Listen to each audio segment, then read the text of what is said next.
It's truly an honor to be the best man. Thank you all for traveling here from afar to share this very special occasion with Amy and Jeff. And your presence here today has helped make this a most memorable occasion. I'd especially like to thank Jeff and Amy's parents, Tim, Lillian, Paul, and Marilyn, for their hospitality tonight. Everything is absolutely beautiful. Well, I think it's safe to say it's about time.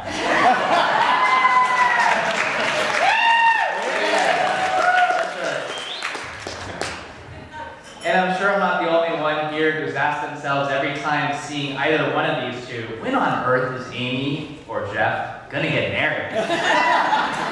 And so here we are today. Mr. Liang, where to begin? So do you have life all figured out now? Or are you still kind of working on it? Okay, say whatever you want. I met Jeff a little over 10 years ago. It was the summer of 2002 here in San Jose, California, and I had taken a new job at Intel and ended up on the same team as Jeff. I was still a young, naive, fairly young, recent college grad at the age of 23, and Jeff at that time was much more seasoned veteran at age 27. While we were on the same team, I did not come to really know Jeff until much later. On our team, Jeff was known to be a hardworking, competitive engineer who lived life very efficiently. My co-workers would tell me, you know that Jeff Liang guy? Yeah, when he leaves the office, he leaves at 5 p.m. every day, and he locks his laptop in his desk so he doesn't have to take it home with him. Now, for me and most people at Intel, we were always strapped to the internet 24/7, working and in the office until at least 6 or 7. And I, like many, started thinking either Jeff is a complete slacker, or he may have a lot of things figured out in life. Well, as it turns out, Jeff has shown me and those who know him time and time again that he lives his life passionately and authentically.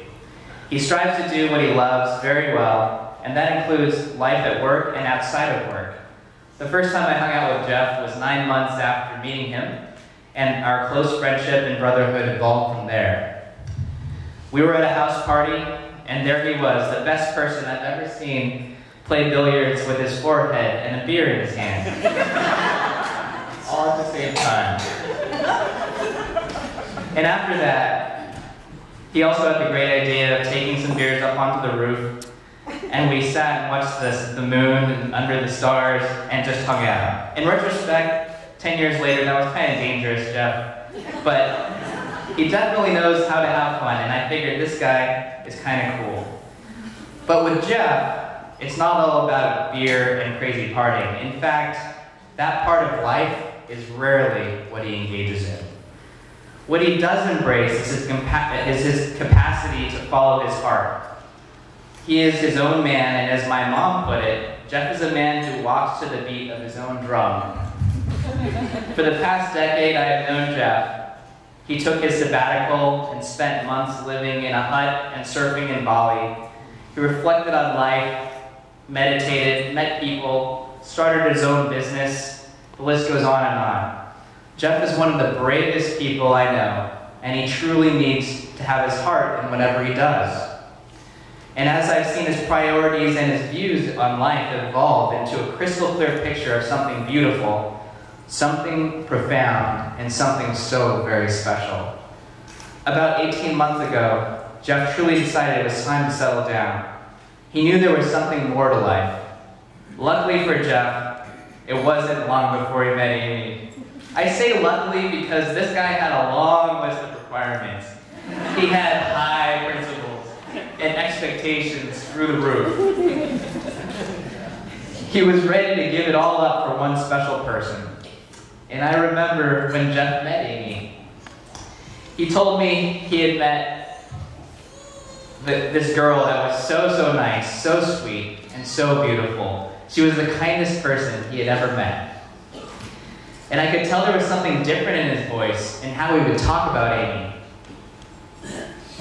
And now I've seen Jeff put his heart and his commitment into her and their relationship. Of course, how can he not, considering Amy tells him how special he is every single day. Amy, you bring out the very best in Jeff, and it makes me so happy to see you both together. We all know Jeff is such a serious guy, so focused on goals and priorities, and thank God he found you. Because I've never seen him more relaxed and happy as I do now. Together, I see peace, love, and joy in your eyes, and it's something that's contagious, and it radiates out of you to all of us around you. You are the perfect partners in crime to go through life together. Your love, sense of humor, and acceptance of each other will carry you through it all. And while Jeff, as you know, we may never have it all figured out, I think you're doing a great job along the way. Amy, you look stunning tonight, and Jeff, you're one lucky guy. So let's raise our glasses. Congratulations to you both, Jeff and Amy. Here's to a long, happy future together, filled with good times, good health, lots of love and laughter. Good job.